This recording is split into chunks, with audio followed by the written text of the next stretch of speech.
Welcome back to my YouTube channel Linguistic and Literature Notes. In today's video we are going to discuss about our second part of figure of speech. So first of all we have diacop. What is diacop? Diacop एक technique है जहाँ एक लफ्ज़ या phrase को दो बार दोहराया जाता है, यानी कि एक जो वर्ड है या फ्रेज़ है उसकी रिपीटेशन होती है 2 टाइम्स, बीच में कुछ और लफ्ज़ डालकर, ठीक है, यानी कि 2-3 लफ्ज़ और डाल दिए। ये टेक्निक किसी बात को ज़्यादा इम्पोर्टेंट बनाने के लिए यूज़ होती है। फॉर एग्ज़ाम्पल शेक्सपियर का फेमस लाइन टू बी और नॉट टू बी, यहाँ टू बी को 2 बार रिपीट किया गया है और बीच में और लफ्ज़ डाला गया है। ये रेपिटेशन बात को ज़्यादा एम्फसाइज़ करता है, यानी कि उस पर ज़ोर देता है कि ये चीज़ इम्पोर्टेंट है और उसको रिदम देता है। हाइपरबोले, हाइपरबोले जिसको हाइपरबोल भी कहते हैं और हाइपरबोले भी कहते हैं, ये एक ऐसा फिगर ऑफ स्पीच है जो एग्जेजरेट करता है चीज़ों को, मतलब कि बढ़ा चढ़ा कर बयान करना, ठीक है, ये तरीका है इसका। तो इसके अंदर क्या होता है, ये लिटरल नहीं होता, बस किसी चीज़ को ड्रामेटिक बनाना होता है, ठीक है। जैसे कि I am so hungry I could eat a horse, यानी कि मैं इतना ज़्यादा भूखा हूँ कि मैं घोड़ा भी खा सकता हूँ। अब बात सीधी सी ये है कि उसको भूख लगी है, लेकिन उसने इस चीज़ को बढ़ा चढ़ा कर कह दिया है कि मैं घोड़ा भी खा सकता हूँ। तो I am so hungry I could eat a horse का मतलब है कि इंसान इतना ज़्यादा भूखा है, मतलब बहुत ज़्यादा भूखा है कि वो घोड़ा भी खा सकता है, कुछ भी खा सकता है। ये हो गया, ये एग्जेजरेशन है, यानी कि हंगर को ज़्यादा इंटेंस करके दिखाया गया है। इमेजरी, जैसे कि इसके नाम से ज़ाहिर है इमेज, यानी कि इमेजिन करना। इमेजरी के अंदर हम उस लैंग्वेज को यूज़ करते हैं जो हमारे सेंसेस को अपील करती है, जैसे कि देखना, सुनना, छूना, चखना, सूंघना वगैरह। ये रीडर के दिमाग में एक क्लियर पिक्चर बनाती है। जैसे लैंगस्टन ह्यूज़ की एक पोइम है अ ड्रीम डेफर्ड, जिसमें से हम एक लाइन लेते हैं और उसको समझने की कोशिश करते हैं, यानी इमेजिन करते हैं और अपने सेंसेस के ज़रिए ये देखते हैं, मतलब जो पोइट है वो क्या कहना चाह रहा है।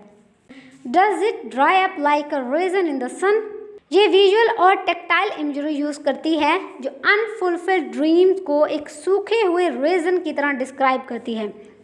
आयरनी एक ऐसा लिटरेरी डिवाइस है जहाँ वर्ड्स या इवेंट्स का असल मतलब उल्टा होता है, यानी कि वो मतलब नहीं होता जो वहाँ पर दिखाया जा रहा है, जो कहा जा रहा है वो बिल्कुल उल्टा होता है।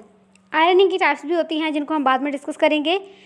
रोमियो एंड जूलियट में ड्रामेटिक आयरनी तब होती है जब ऑडियंस को लवर्स की मौत के बारे में पता होता है लेकिन कैरेक्टर्स को नहीं पता होता। ये क्या हो गया, ये हो गया ड्रामेटिक आयरनी।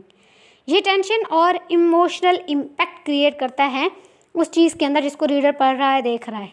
जक्स्टापोजिशन, जक्स्टापोजिशन का क्या मतलब है, ये वो टेक्निक है, वो लिटरेरी डिवाइस है जहाँ दो चीज़ों को साइड बाय साइड रखकर उनको कंट्रास्टिंग क्वालिटीज़ जो उसके अंदर हैं उनको हाईलाइट किया जाता है, यानी उनके जो अपोजिट क्वालिटीज़ है ना उनको हाईलाइट किया जाता है।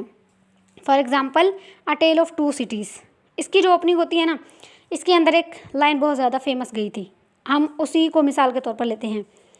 It was the best of times, it was the worst of times, यानी वो बहुत अच्छा दौर था, बहुत अच्छा टाइम था, और वो बहुत बुरा दौर था, बहुत बुरा टाइम था।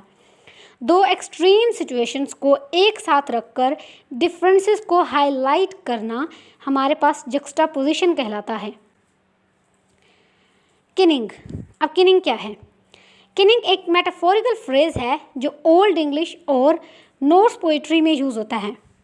अब आप लोगों को यहाँ पर जो नॉर्स पोइट्री है ये काफ़ी खटक रहा होगा। नॉर्स पोइट्री का मतलब है वो ओल्ड नॉर्स जो वाइकिंग एरिया की पोइट्री है, वो यानी उस ज़माने में यूज़ की जाती थी। ये पोइट्री ओल्ड नॉर्स लैंग्वेज में लिखी जाती थी। इसके अंदर अक्सर गॉड्स, मिथ और नेचर वगैरह के जो टॉपिक हैं वो कवर किए जाते थे। हमारे लिए इतना जानना काफ़ी है कि नॉर्स पोइट्री वाइकिंग एरिया में यूज़ की जाती थी और इसके अंदर जो है ना वो कौन से थीम होते थे, मतलब कौन से के टॉपिक होते थे। तो क्या काम है इस किनिंग का? इसका काम ये है कि ये दो नाउन को मिलाकर पोइटिक और इमेजिनेटिव डिस्क्रिप्शन क्रिएट करता है। फॉर एग्जांपल वेल रोड, अब हमारे पास लफ्ज़ है वेल रोड, सी के लिए ये किनिंग है, यानी कि वेल और रोड दोनों को मिलाकर ओशन की वास्टनेस को पोइटिक वे में डिस्क्राइब किया गया है। लिटोरीज, लिटोरीज क्या है? लिटरेसी एक फिगर ऑफ स्पीच है जो काम कहकर किसी चीज़ को एम्फसाइज करता है। ये आइडिया को सब्टल वे में हाईलाइट करता है, जैसे कि नॉट बैड। नॉट बैड कहना जब कुछ अच्छा बताना हो, यानी आप एक डायरेक्ट वे के अंदर नहीं कह रहे कि वेरी गुड, बहुत अच्छी, बल्कि आप कहते हो कि नॉट बैड, यानी कि एक पॉजिटिव क्वालिटी को आप सब्टली हाईलाइट करते हैं। देन हमारे पास आता है मेटाफर। मेटाफर एक ऐसा फिगर ऑफ स्पीच है जहाँ एक चीज़ को दूसरी चीज़ के रूप में डिस्क्राइब किया जाता है। ये सिमिलैरिटी या आइडेंटिटी को इम्प्लाई करता है, जैसे कि शेक्सपियर का लाइन, इसे हम समझ लेते हैं, all the world is a stage. पूरी दुनिया क्या है? एक स्टेज है। दुनिया को एक स्टेज के साथ कंपेयर किया गया है जो लाइफ को एक परफॉर्मेंस के रूप में हमें दिखाता है।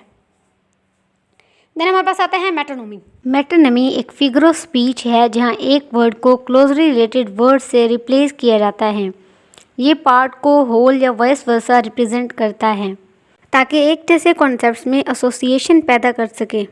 फॉर एग्ज़ाम्पल, किंग को द क्राउन कहना, यहाँ क्राउन किंग और मोनार्की को रिप्रेजेंट करता है। ओनोमेटोपिया। ओनोमेटोपिया ऐसे वर्ड्स हैं जो उनके साउंड्स को इमिटिएट करते हैं। ये वर्ड्स सेंसरी एक्सपीरियंस को इवोक करते हैं। फॉर एग्ज़ाम्पल, वर्ड्स जैसे बुज़, हिस और क्लैंक उनके एक्चुअल साउंड्स को इमिटिएट करते हैं। इनका प्रोनंसिएशन उनके साउंड्स को डायरेक्टली रिफ्लेक्ट करता है। हमारा सेकंड पार्ट यहीं पर ख़त्म होता है। थर्ड पार्ट के लिए वीडियो को लाइक करें, चैनल को सब्सक्राइब करें और बेल आइकन को प्रेस करना ना भूलना ताकि ऐसी मज़ीद वीडियोज़ आप लोगों को टाइम पर मिल सकें।